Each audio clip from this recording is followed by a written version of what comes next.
আরজিকরে ঘটনার প্রতিবাদ, রাতে মহিলাদের প্রতিবাদ কর্মসূচি জারি। শিশুদের সঙ্গে নিয়ে রাতের পথে মহিলাদের প্রতিবাদ। মধ্যমগ্রামে নিরাপত্তার দাবিতেই সরব হন আন্দোলনকারীরা। প্রমাণ পেয়েছি পূর্বেও, তারা চাইলেই কিন্তু দোষীদের খুব ভালোভাবে, খুব আরামসে 2-3 দিনের মধ্যে খুঁজে বের করতে পারতো, কিন্তু তারা করেনি। কেন করেনি? আরজিকরে ঘটনার প্রতিবাদে বাঁকুড়ার বিষ্ণুপুরেও আন্দোলনে নামেন মহিলারা। রাতে পথে নেমে বিক্ষোভে মিছিল মহিলাদের নিরাপত্তার দাবি আন্দোলনকারীদের। স্লোগান, শায়রিতে বিষ্ণুপুরে প্রতিবাদ মিছিল।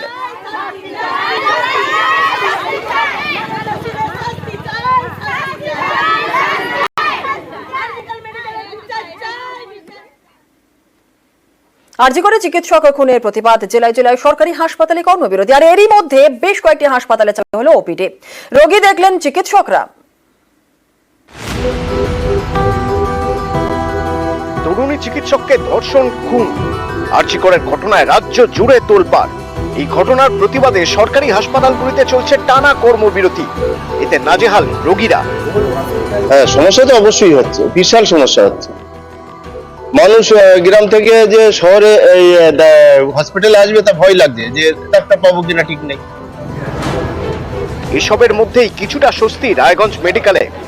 এখানে হাসপাতাল বিল্ডিং এর পাশেই চালু করা হয়েছে অস্থায়ী ওপিডি। সেখানেই রোগী দেখছেন চিকিৎসকরা। আসলে কি বলুন তো, আমরা তো ডাক্তার, আমরা তো আমাদের দায়িত্ববোধটা তো ভুলে গেলে একেবারেই হবে না। কিন্তু পাশাপাশি যে ঘটনাটা ঘটেছে, এটা তো আমাদের প্রোটেস্ট আমরা তো চালিয়ে যাবো, যেটা চলছে। কিন্তু পেশেন্টের যে হ্যাম্পার যেটা হচ্ছিল সেটা বুঝতে পারছি, পেশেন্টের সমস্যা হচ্ছে আমরা চেষ্টা করছি আলটিমেটলি প্যারালাল সার্ভিস দিয়ে পেশেন্টের ওই সমস্যাটাকে একটু দূর করার। কোচবিহারের এমজেএন মেডিকেল কলেজ এবং হাসপাতাল শুক্রবার থেকে এখানেও চালু আউটডোর। আজকে তো যা আমরা দেখলাম যে ভালোই দেখলাম, আসলাম, উনি ডাক্তার দেখলো, তারপর রিপোর্ট করলো, করার পরে বলে রিপোর্টটা করে এসে আমাকে আবার দেখান।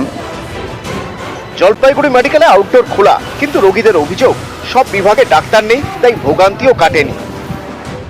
2 দিন থেকে ঘুরতে আসি, ডাক্তার আমার পাচ্ছি না, আবার আসতে বলবি, 2 সপ্তাহ পরে আবার আসতে বললো। সমস্ত বিভাগের বহির্বিভাগ এবং যে আমাদের ইনডোর যেটা দুটোই চালু আছে, এমার্জেন্সি সমস্ত জায়গায় চালু আছে। কোনো পেশেন্টকেই আমরা কিন্তু ফেরাচ্ছি। উত্তরবঙ্গ মেডিকেল কলেজ এবং হাসপাতাল, প্রতিদিন এই হাসপাতালে রোগীর ভিড়। এখানেও অভিযোগ আউটডোর খোলা থাকলেও বেশিরভাগ বিভাগে ডাক্তার নেই। ডাক্তার নেই। আমার বউর পা ভাঙার 2 মাস হয়ে গেল আজ থেকে। এইভাবে আক্রান্ত ভুগতেছি আমরা, এইভাবে কতদিন থাকবে আর? একই ধরনের অভিযোগ বাঁকুড়া সম্মিলনী মেডিকেল কলেজ এবং হাসপাতালে। শনিবার থেকে এখানে চলছে কর্মবিরতি।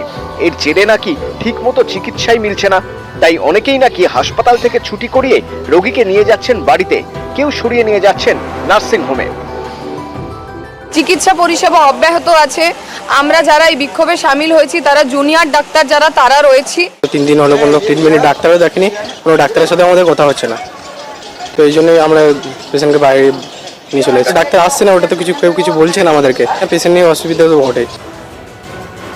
কল্যাণী জেএনএম মেডিকেলে আবার আউটডোর পরিষেবাই বন্ধ, ফিরে যাচ্ছেন রোগীরা। এরই মধ্যে হাসপাতালে বাড়ানো হয়েছে পুলিশি নিরাপত্তা। নিউজ 18 বাংলা।